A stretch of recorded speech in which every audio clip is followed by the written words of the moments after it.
So, what's up mga katrackers, no? So, tayo po ay gagawa na naman ng video regarding po sa tachograph.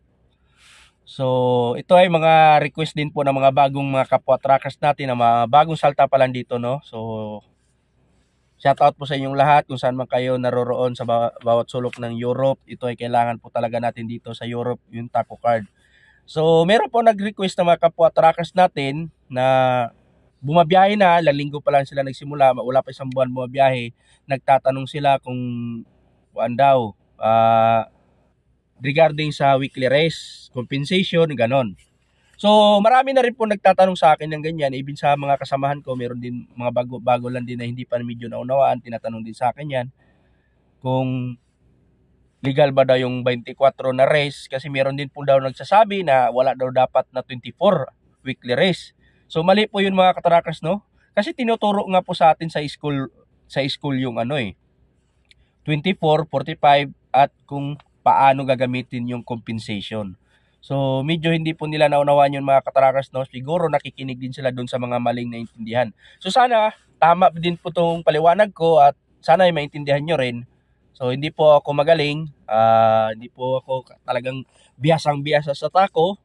So isinishare ko na lang po base din po sa mga experience ko at napag-aralan namin. So mga ka-trackers, no, doon po ang sa pag-uusapan po natin regarding sa compensation. Kasi meron po nagtatanong sa akin mga ka-trackers, paano daw ang compensation? So ganito mga ka-trackers, no, meron din pong nagsabi sa akin na dapat mag-compensate daw siya, pero mali. Napaliwanag ko naman sa kanya na wala kang dapat i-compensate.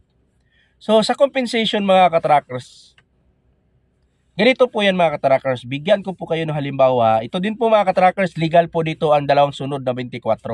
Kaya po pinag-aralan natin yan kung paano ang compensation. Dito mga ka-trackers, kung halimbawa nung nakaraan ay 24 ka lang, tapos ngayon ay 24 ka lang din uli. So legal po yan mga ka-trackers. So dapat sa pangatlong linggo, mag-compensate ka ngayon.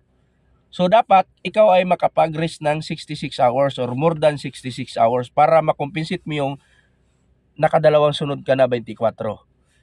Kasi pag hindi po umabot ng 45 hours mga ka-trackers, ibig sabihin, round of 24 lang yun mga ka-trackers, no? Kasi 24 lang pinag-usapan natin at saka 45 ayon sa napag-aralan natin.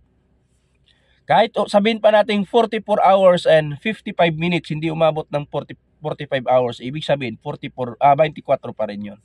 So, ganun mga ka-trackers, no? So, yung mga kasama na tinatanong ko na bakit kailangan mo ng compensation, kasi marami na rin po ako, hindi lang po isang tao, dalawang tao, tatlong tao ang nakausap po sa regarding sa compensation. So, ganito yung mga ka-trackers, tinatanong ko po sila kung bakit meron kang compensation. Tinanong ko, ilang oras ka nung nakaraan? Sabi niya, 44 hours daw, halimbawa. 44 hours. O sige, 44 hours. 45 hours. 45 hours lang daw siya nakaraan. Tapos sobra lang ng 5 minuto. So, round up pa rin yung 45 kasi nakuha mo yung 45 eh. So, sumunod, ano lang daw siya? 39 ba? 29 ba to?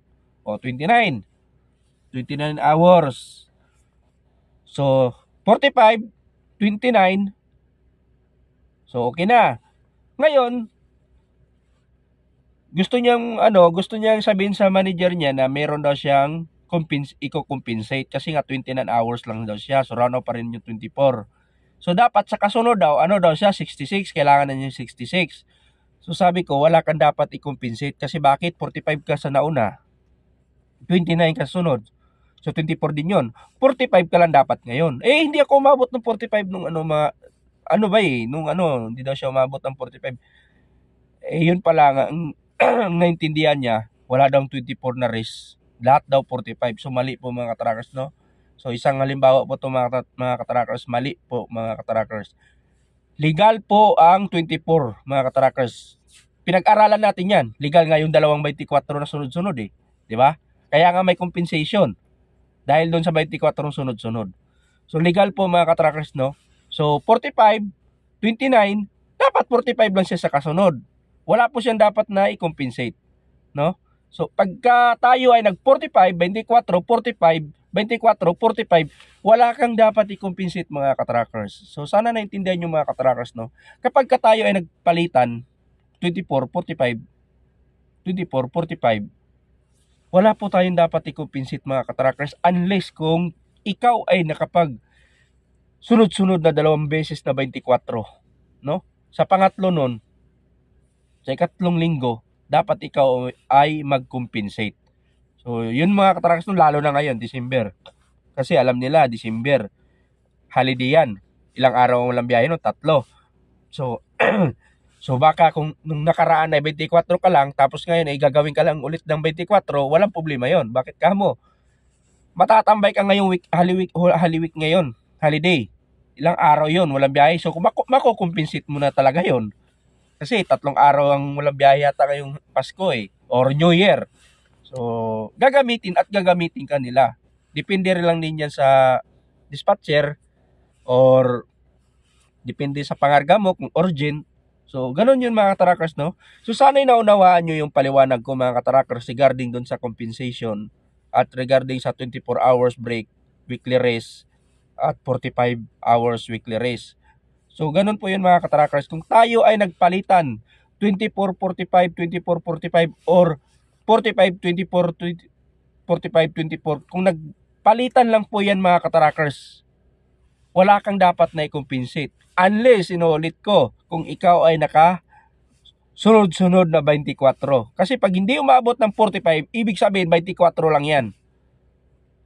Round of 24 lang din yun mga katrackers. Kasi 24 lang pinag-uusapan at saka 45. So sana naintindihan nyo mga katrackers, no? At disclaimer lang din po sa mga magagaling dyan. Hindi pa ako nagmamagaling. Ito ay sinishare ko lang po mga katrackers based on my experience tsaka sa napag-aralan namin mga katrackers. Ngayon, kung hindi po kayo satisfied sa paliwanag ko, pwede rin po kayo tumawag sa mga nauna pa rin sa atin dito. Marami namang mga mas nauna sa atin dito, no? So ito ay sinishare ko lang kasi nga may mga nag-request din, lalo lang na yung mga kasama natin na nasa Hungary. Marami sila dyan bagong dating lang din. At sa dito sa Slovakia, so marami tayong mga kasama na bagong dating din, no? So sila po ay nag-PM na baka pwede daw akong gumawa. Meron pa nagsabi sa double driving. Mahirap kasi magpaliwanag din sa double driving kasi solo lang ako. Maganda kasi sana gumawa ng video kapag dalawa. Pero meron din ako mga video dyan sa double driving mga katrackers nung meron pa akong drive test. Makikita nyo rin yan naman sa YouTube ko mga katrackers, no? So ulit mga katrackers, sana'y nakatulong sa inyong vlog na to. Maraming salamat. Ingat po tayo sa bawat biyahe natin mga katrackers, lalo na ngayong winter time. Ingat po tayo. Maraming salamat ulit sa inyo.